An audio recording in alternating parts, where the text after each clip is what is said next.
አርሰናል በሌቨርኩሰንን 2-0 አሸንፎ ወደ አውሮፓ ቻምፒየንስ ሊግ የመጨረሻ 8 ቡድኖች ውስጥ ተቀላቅሏል።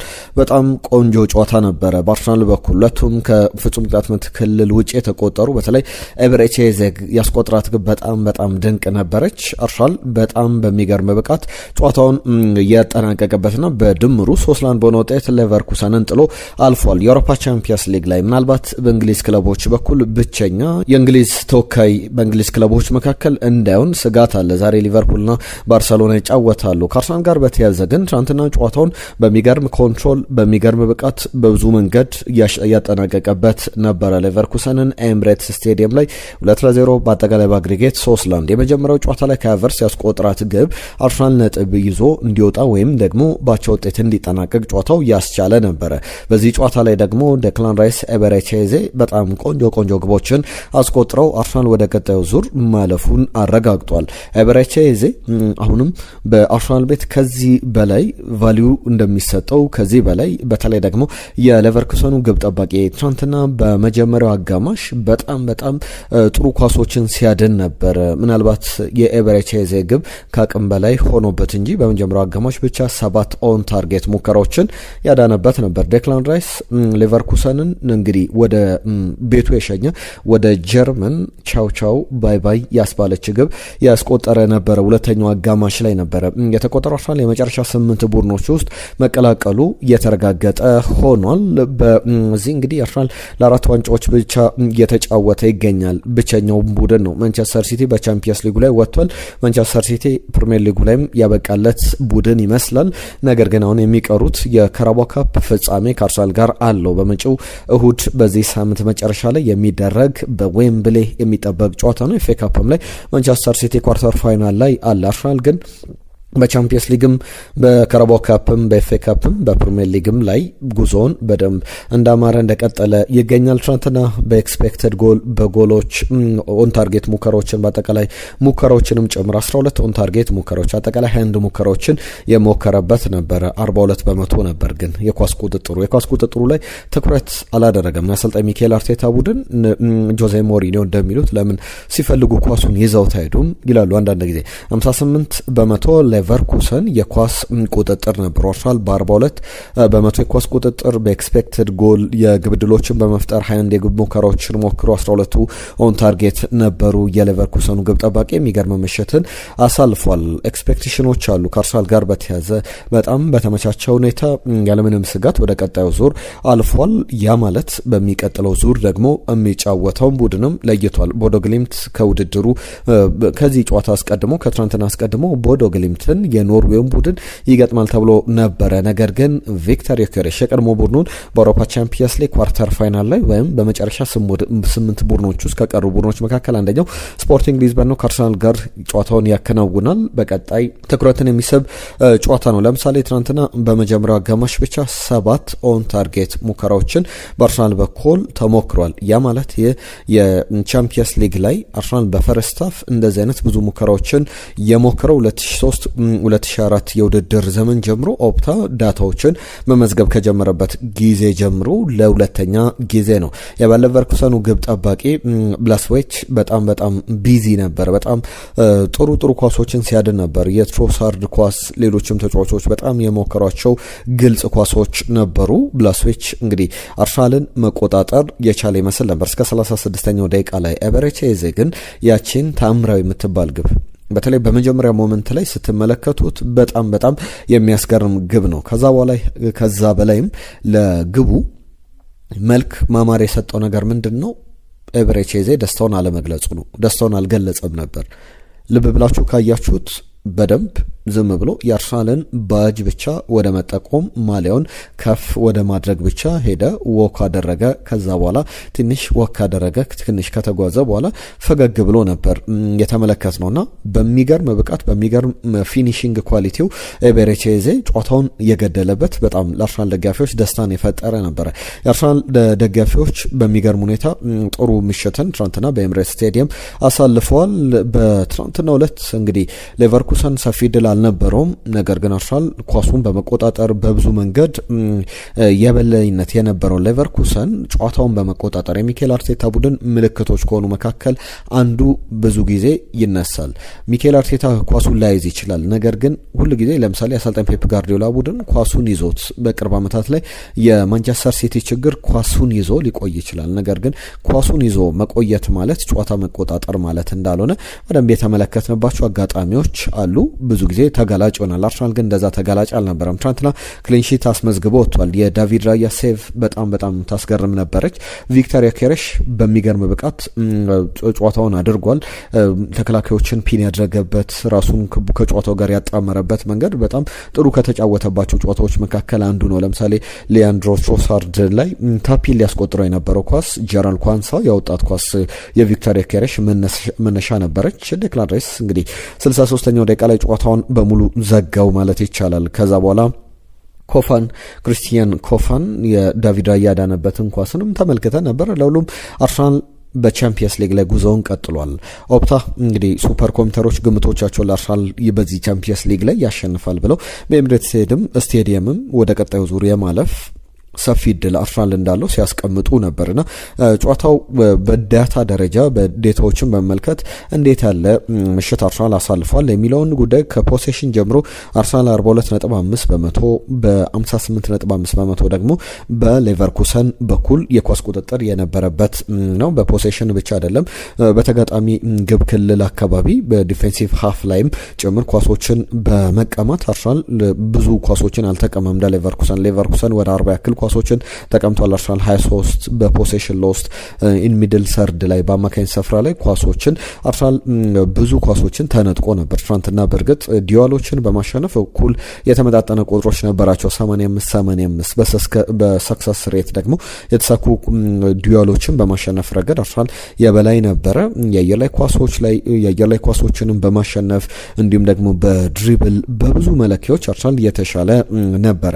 ጥሩ ምሽት አሳልፏል ብሎ መናገር ይቻላል። እንግዲህ አንዳንድ ቁጥሮችም እየወጡ ይገኛሉ።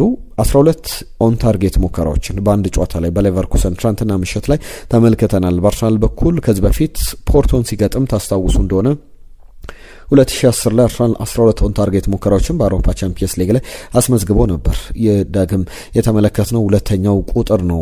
አርሰናል የጀርመን ክለቦችን ከዚህ በፊት በብዙ አጋጣሚዎች ለምሳሌ ከባየር ሙኒክ ጋር ሲደርሰው እናውቃለን። የጀርመን ክለቦችን በቻምፒየንስ ሊግ ላይ ጥሎ ለማለፍ የሚከብደው አይነት ቡድን ነው። አሁን ግን ከ1999 በኋላ ብሬመንን በወቅቱ በዩኤፋ ካፕ ላይ ጥሎ አልፎ ነበር። አሁን በሌላ በኳርተር ፋይናል ላይ በኖክአውት ስቴጅ ላይ የጀርመን ክለቦችን ያለፈበት ሆኖ አንድ ነገር ያሻሻለበት ምሽት ነበረ። ከአርሰናል ጋር በተያያዘ በቻምፒየንስ ሊግ ኳርተር ፋይናል ላይ ላለፉት 3 ዓመታት ላይ ተገኝቷል። ባለፈው ዓመት እንዲሁም ሰሚ ፋይናል ላይም እንደነበረ ይታወሳልና በእነዚህ 3 ዓመታት ላይ ለመጨረሻ ጊዜ እንደዚህ አይነት 3 ተከታታይ ዓመትን በቻምፒየንስ ሊግ ኳርተር ፋይናል ወይም የመጨረሻ 8 ቡድኖች ሲቀሩ አንዱ አርሰናል የሆነው 2007 2008 ጀምሮ እስከ 2009-2010 የውድድር ዘመን ጊዜ ነበረ። 37ኛ ድሉ ነበረ። ትናንትና በሰራናላችሁ ቪዲዮዎች ላይ ስናነሳው ነበር 49 በጨዋታዎችን አከናውኗል። እስካሁን 37ቱን አሸንፏል። በሁሉም ውድድሮች 9 ጨዋታ ባቻ ውጤት 3ቱን በሽንፈት ያጠናቀቀበት ነው። በማንቸስተር ዩናይትድ፣ በአስቶን ቪላ፣ በሊቨርፑል 3ቱን ፕሪሚየር ሊግ ላይ የተሸነፈባቸው ጨዋታዎች ናቸው። በቻምፒየንስ ሊግ 9 ጨዋታዎችን አድርጓል፣ አሸንፏል። አንዱን ደግሞ ባቻ ውጤት አጠናቋልና በጥሩ መንገድ እየተጓዘ ይገኛል እስካሁንና 2002 የውድድር ዘመን ላይ 39 ጨዋታዎችን ነበር ያሸነፈው። በእርግጥ የውድድር ዘመንን ክብረ ወሰን በዚህኛው የውድድር ዘመን ላይ ሰብሯል ተብሎ የሚጠረጠርም ጉዳይ አይደለም። የፕሪሚየር ሊግ ወይም 1992-93 የውድድር ዘመን ፕሪሚየር ሊግ ከተመጀመረበት ጊዜ አንስቶ ነው። ከዛ በፊት ያሉ ጊዜያትን ስንወስድ ደግሞ 1971 የውድድር ዘመን ላይ 41 ጨዋታዎችን በአንድ የውድድር ዘመን ሲንግል ካምፔን ላይ አሸንፎ ነበር። ያንን ቁጥር አሁን ይደርሳል ተብሎ ይጠበቃል። ለሁሉም ዴክላን ራይስ ትናንትና የሚገርም ብቃት አሳይቷል። የጨዋታው ኮከብም ተብሎ የተመረጠበት ነበር። አሰልጣኝ ሚኬል አርቴታ ትናንትና በደንብ ደስተኛ ሆኖ ማጠናቀቅ የሚችልበትን ምሽት የተመለከትንበት ነው። አሁን ማንቸስተር ሲቲ ከቻምፒየንስ ሊግ ውጭ ሆኗል። ለሶስትዮሽ ዋንጫ በወረቀት ደረጃ እንኳን ብንመለከተው ለሶስትዮሽ ዋንጫ ይጫወታል። አርሰናል ግን አሁንም የአራትዮሽ ዋንጫ ድሎች አሉት። ካስፐር ሆይሉንድ የሌቨርኩሰኑ አሰልጣኝ በመጀመሪያው አጋማሽ ብዙ ስህተቶችን ሰርተናል ቢልድ አፕ ላይ። ነገር ግን አርሰናል በጣም ጫና አሳድሮብን ነበረ፣ ብዙ የግብ ዕድሎች እንዳይፈጥሩ አድርገናቸዋል ብለዋል። ኦን ታርጌት 7 ሙከራዎችን ብቻ አርሰናል አድርጓል። እንግዲህ አሰልጣኙ ከዚህም በላይ አርሰናል ከነበረው ጫና ከነበረው ብልጫ አንጻር ከዚህም በላይ ነገሮች ሊመጡ ይችሉ እንደነበረ ማሳያ አስተያየት ነው የሰጡት። ኤበሬቼዜ ያስቆጠረው ግብ ምን አይነት ድንቅ ግብ ነው በሚል ምስክርነታቸውንም ሰጥቷል። በ12 ኦን ታርጌት አዲስ ክብረ ወሰን የተመዘገበበት ነው። ከፍጹም ቅጣት ምት ክልል ውጭ አርሰናል ለሁለተኛ ጊዜ ነው በቻምፒየንስ ሊግ ግቦችን ሲያስቆጥረው። አምና ዴክላን ራይስ እነዛን ታምራዊ የቅጣት ምት ግቦችን ሲያስቆጥር የተመለከትነው ነው። አሁን ኳርተር ፋይናሉ መቀላቀሉን ተከትሎ 12.5 ሚሊዮን ዩሮ አግኝቷል።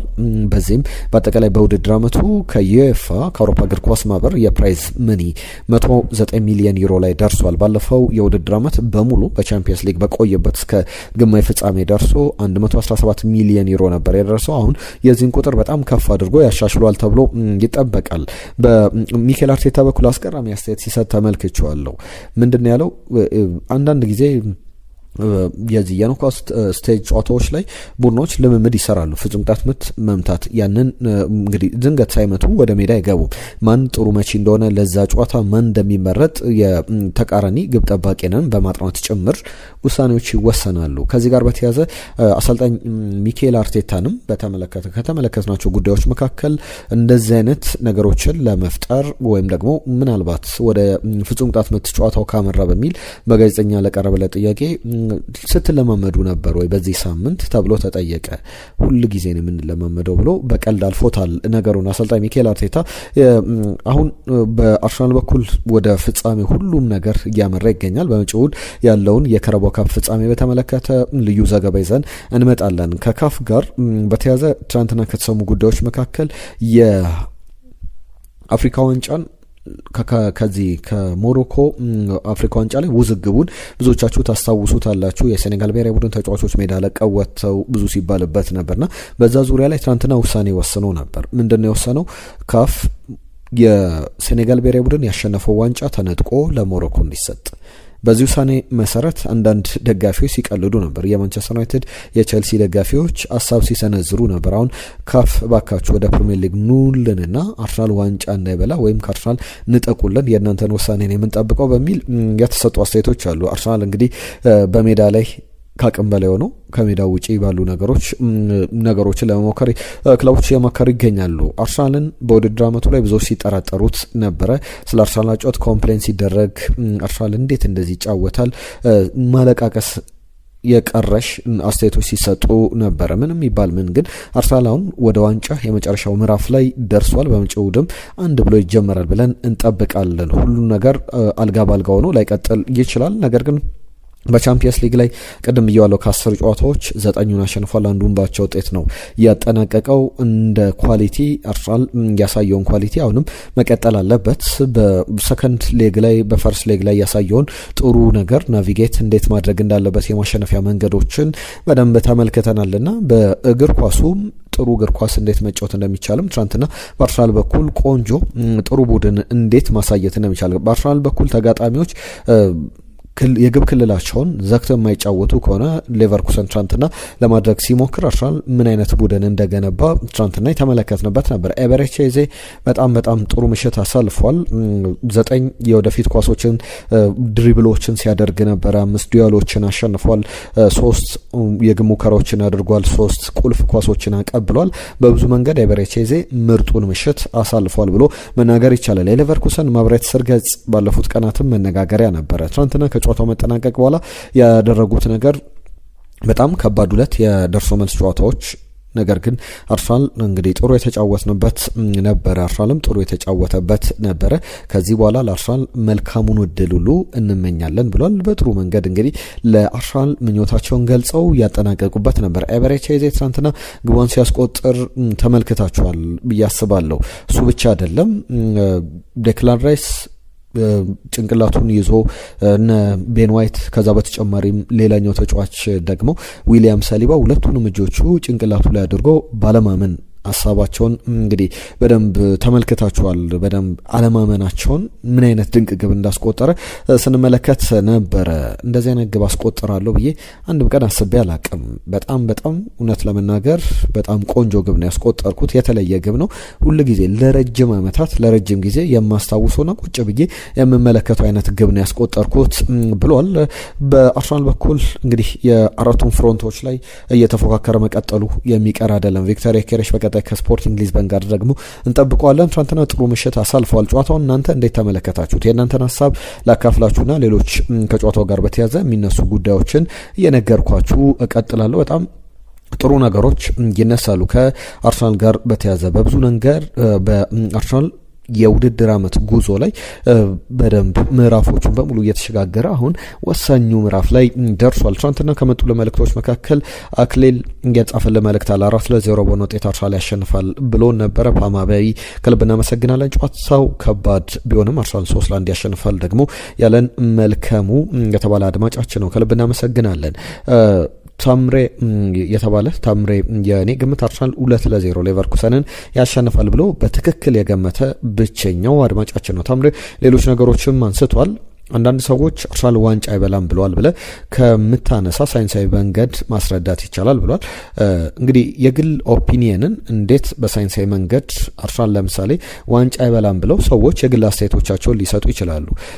በሳይንሳዊ መንገድ በዳታዎች አርሰናል እየመራ እንዳለ እኛ እያነሳን እንገኛለን። ከዚህ በበለጠ ግን ምንም አይነት ቁጥራዊ መረጃዎችን አርሰናልን ሊደግፉ የሚችሉ የሌሎች ኦፒኒየኖችን የእኛንም የእናንተንም የተንታኞችንም የአርሰናል ደጋፊዎችንም ሀሳብ ልናነሳ እንችላለን እንጂ በሚነሱ ሀሳቦች ላይ የሳይንሳዊ በሆነ መንገድ አርሰናል ዋንጫ ይበላል ብለን ለምሳሌ ሱፐር ኮምፒውተሮችን የሚያስቀምጧቸውን ግምቶች አርሰናል ዋንጫ እንደሚበላ በተደጋጋሚ አንስተናል። ከዚህ በላይ ሳይንሳዊ ቁጥሮች የሉም። ሱፐር ኮምፒውተሮች ሳይንሳዊ ቁጥሮችን እንዴት ነው የሚጠቀሙት ብንል የእያንዳንዱ ተጫዋች ፐርፎርማንስ፣ የእያንዳንዱን ቡድን ስኳድ፣ የእያንዳንዱን የአሰልጣኝ ታክቲካዊ አቀራረብ፣ ከዛ በተጨማሪ የተጋጣሚን ብቃት፣ ደካማ ጎን፣ የቡድኖችን ጥንካሬ፣ ብዙ መለኪያዎች፣ ብዙ ሜትሪክሶች አሉ።